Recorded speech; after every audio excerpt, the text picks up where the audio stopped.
Muy buenos días, compañeros. ¿Cómo estamos? ¿Qué tal? Hoy haremos un vídeo curioso, un vídeo de reflexiones filosóficas sobre el bushcraft y la supervivencia, ¿vale? Usaremos de base este libro. Es un libro por todos conocido o que tendríais que conocer. Yo es un libro que leo habitualmente, si no todos los días, prácticamente todos los días. Me lo he leído unas cuantas veces ya. Y todo el que se precie de creyente tendría que leerlo y meditarlo de forma habitual. Y el que no sea creyente, o aún no lo sea, o no quiera saber nada de la religión, al menos tendría que considerar leerse una vez, aunque sea una vez, el Antiguo y Nuevo Testamento, la Biblia, porque ha sido la base de la civilización occidental los últimos 1700 años. ¿De acuerdo? Lo que conocemos hoy día como Occidente es la superposición, ¿no?, sobre el Imperio Romano de la religión cristiana. Y al final es lo que tenemos, os guste o no os guste, ¿vale? Vamos a hurgar en la Biblia, ya lo he hecho previamente, ¿vale? Y he sacado apuntes, aún soy de los del papel y el lápiz, de frases, de pasajes donde se habla brevemente de cuchillos, de hachas, de todo este mundo que nos gusta, ¿vale?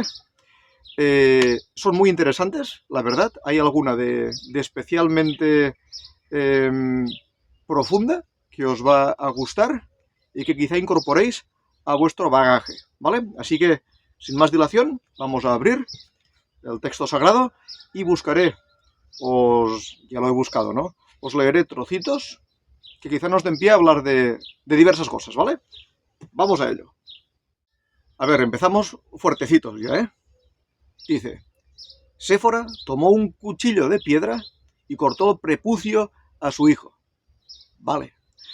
Sabéis que los pueblos semitas, y los egipcios incluso, tenían por habitual, y algunos de Latinoamérica también, circuncidar a los niños pequeños, cortarles el prepucio. Esto es un texto ubicado en la edad del bronce. Hay cuchillos de bronce, la gente se afeita la cabeza con cuchillos de bronce, y aquí nos nombra un cuchillo de piedra, lo que es lo mismo, un cuchillo de sílex o de obsidiana. ¿Para qué nos sirve esto? Pues bueno, para saber que hay elementos naturales, apenas modificados por el hombre, o a veces ni eso, que cortan igual o más que una navaja de afeitar, ¿vale? De las metálicas, para entendernos. Hoy día aún se siguen haciendo operaciones con bisturíes de obsidiana, es un corte finísimo, es un cristal volcánico, y si no de pedernal. De siempre el cuchillo de Abraham se ha pensado que era de pedernal, y la circuncisión entre judíos tradicionalmente se hacía con sílex, con pedernal o con obsidiana, que en Oriente Próximo tampoco es un elemento tan extraño, ¿no? Pero vaya, para que veáis que en época de los metales la piedra seguía siendo útil y aún puede sernos útil hoy día. Aquello era del Éxodo, por cierto, historia de Moisés. En Ezequiel dice: toma un cuchillo afilado como una navaja de afeitar y rápate la cabeza y la barba. Toma un cuchillo afilado. No dice, toma una navaja de afeitar y afeítate, que sea lo lógico, ¿no? Toma un cuchillo afilado como una navaja de afeitar.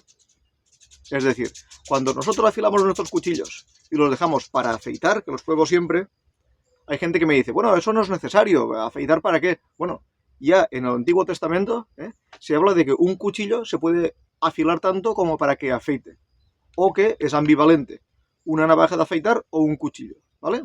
Por lo tanto, los cuchillos siempre afilados a la máximo, os lo recomiendo siempre. Ahora una frase de Proverbios, y esta es bastante famosa, la he visto incluso en camisetas del ámbito anglosajón, ¿vale? Dice, el hierro se afila con otro hierro, y el hombre con otro hombre. Bueno, lo de que el hierro se afile con otro hierro, os lo voy a comentar de inmediato. De hecho, vamos a ver la explicación de eso bien, porque quizá la palabra no sea afilar, sino dar forma, ¿vale? Lo veréis enseguida por qué digo esto. El hierro se afila con otro hierro y el hombre con otro hombre. Está claro, ¿no? Lo duro con lo duro. Para trabajar el metal hace falta otro metal. Se puede trabajar con piedra, pero ya me entendéis. Y el hombre se afila con otro hombre. Es igual que aquello que decimos a veces que nuestro mejor espejo son los demás, ¿no? O nuestros amigos, ¿no? En los cuales nos vemos reflejados. Pues el hombre se afila, es decir, se pone a punto, se da forma, ¿no? A base de dialogar, de hablar, de discutir, de convivir con otros hombres, ¿no? Es una frase bonita, ¿no? El hierro se afila con otro hierro y el hombre con otro hombre. Y ahora veréis lo que os comentaba, de seguramente la palabra afilar no sea la mejor traducción. Vamos a ver. Todos los israelitas tenían que recurrir a los filisteos para afilar cada cual su reja de arado, su azadón, su hacha o su pico. Y después sale una lista de los precios exagerados de lo que costaba afilar estos elementos. A ver, ni las rejas de arado, ni los azadones, ni los picos tienen que afilarse como tal. Es más bien dar forma. O incluso soldar o reconfigurar la punta al rojo, normalmente. Por eso que seguramente esto de afilar, igual que en la frase anterior, se refiere más a dar forma. Habla de un momento en que se ve que los filisteos eliminan los herreros entre los israelitas, y tienen que estos recurrir a los filisteos para arreglar sus herramientas, de forma que luego se van a quejar de que no tienen armas, porque no pueden afilar sus lanzas. Obviamente, si fuese a afilar con una piedra contra el suelo, lo afilas, ¿vale? Se refiere seguramente a dar forma. ¿Para qué nos sirve esta frase? Dice que los israelitas tienen que recurrir a otros para afilar o no afilar, ¿vale? Aprended a afilar ya. Ya. Porque una herramienta no afilada no sirve para nada. Y si dependéis de otro, es que tengo el mejor cuchillo del mundo, tengo la mejor hacha del mundo, pero no sé afilarla, dependo de otro para que me la afile, entonces no tienes nada, ¿vale? Aquí valora muchísimo la capacidad de afilarse uno a sí mismo sus herramientas. Esta es de Eclesiastés y también es muy profunda y que nos puede servir bastante. Dice, si el hacha se embota y no se la vuelve a afilar, habrá que golpear con más fuerza. Y concluye, vale más hacer las cosas bien y con sabiduría. Es decir, afilar no es nunca perder el tiempo. ¿Entendéis? Si el hacha se embota y no se la vuelve a afilar, habrá que golpear con más fuerza. ¿Qué pasa si golpeas con más fuerza? Con un hacha mal afilada, o con lo que quieras, con un machete, con un cuchillo. Que va a pasar algo que no quieres, ¿vale? Después hablaremos de cosas que pasan que no quieres con el hacha, que aquí también hay, ¿vale? Si está afilada, no golpeas tan fuerte, tienes más control. Si pierde filo, tienes que golpear más fuerte, con lo cual te cansas más, haces peor trabajo y no la controlas tanto, ¿vale? La conclusión, vale más hacer las cosas bien y con sabiduría, ¿vale? Volvemos a lo de aprender a afilar. Esta es del Deuteronomio, pienso. Y esta es donde vemos las consecuencias que pueden tener a veces jugar con hachas. No es que sea graciosa, pero bueno, da que pensar.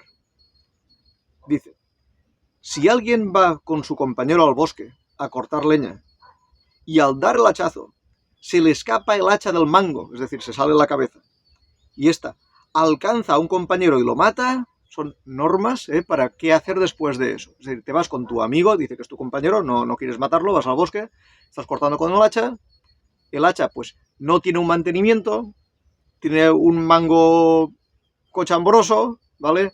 Y la cabeza sale disparada y quizá le dé a la cabeza donde sea y lo mate. Si se previene esta disposición es porque la cosa pasaba. Muy cerquita de este texto hay otro que parece que de pie a esa leyenda de tintes indoeuropeos del leñador que le cae el hacha en el lago, que quiere recuperarla y saca una de oro. Esta historieta que conocemos a veces, ¿no? Por una especie de hada o de espíritu que hay en el lago o en el río. Eso pasa parecido aquí en la Biblia también, ¿vale? Pero bueno, a lo que íbamos. El mantenimiento de una herramienta, de un hacha en este caso, hace que funcione mejor y que evitemos accidentes. ¿De acuerdo? Fundamental tener los mangos bien tratados, que no se pudran, que no se salga la cabeza, todo perfecto. Yo soy un obsesivo de eso. Y para terminar tenemos una de Isaías. Dice, y esta es quizá la más profunda de todas, ¿vale? Pero, ¿acaso puede el hacha creerse más importante que el que la maneja? ¿La sierra más que el que la mueve? Como si el bastón, que no es más que un palo, fuera el que moviera al hombre que lo lleva. La reflexión de mi canal de siempre. ¿Qué es más importante, la herramienta o el que la maneja?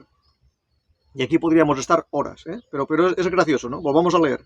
Pero, ¿acaso puede el hacha creerse más importante que el que la maneja? ¿La sierra más que el que la mueve? Como si el bastón, que no es más que un palo, fuera el que moviera al hombre que lo lleva, ¿no?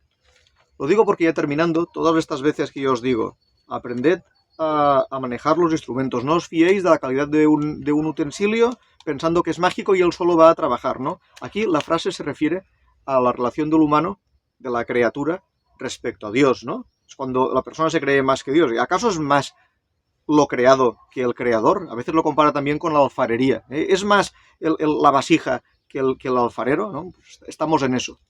Pero aquí, bajándolo al terreno más literal, también nos puede ayudar, ¿no? Es decir, no es más la herramienta que el que la maneja. Es decir, si la herramienta es de 10 y el que la maneja es de 3, por decir algo en cuanto a habilidades, no a valor humano, pues el trabajo no puede salir muy bien. Ahora, si el que la maneja es de 9 y la herramienta es de 4, pues yo pienso que tiene más posibilidad de éxito, ¿no? No sé, ¿cómo lo veis vosotros? Eran buenas frases, ¿eh? Y bueno, terminando ya. Como os he comentado, seáis creyentes o no, es un libro, bueno, en verdad es una colección de libros muy antigua, donde se recopila casi que toda la sabiduría que había en el momento, y nos puede ayudar bastante, tanto espiritualmente, como incluso con consejos más materiales, ¿vale? En Proverbios tenemos un montón, compartidos con muchos de ellos, con lo que se solía tener como lecturas sapienciales en Egipto, en Mesopotamia. Es decir, no es una cosa, digamos, un alien que ha aterrizado en Palestina, no. En cuanto a los proverbios, son ejemplos bastante comunes en Oriente Próximo, ¿vale? Simplemente que la Biblia, que son muchos libros, a veces recopila también lo que era útil de culturas que estaban cerca o de su propia cultura, ¿vale? Eso, dadle otra oportunidad, os va a sorprender. Os recomiendo que os la leáis. Si sois creyentes, quizá primero los Evangelios y luego el Antiguo Testamento, ¿vale? Si no, parece que no vais a llegar nunca, se queda como allá. Quizá primero los Evangelios o al revés, como os venga bien. Si sois más cronológicos, pues mejor desde el principio. Pero bueno, si os hace spoiler primero tampoco pasa nada. Además ya lo conocéis, ¿no? Un abrazo. Suscribiros, por favor, si queréis contenido como este, pues no digo que me lo agradezcáis, pero me digáis qué os parece, ¿vale? A veces también está bien hablar, no solo manejar utensilios.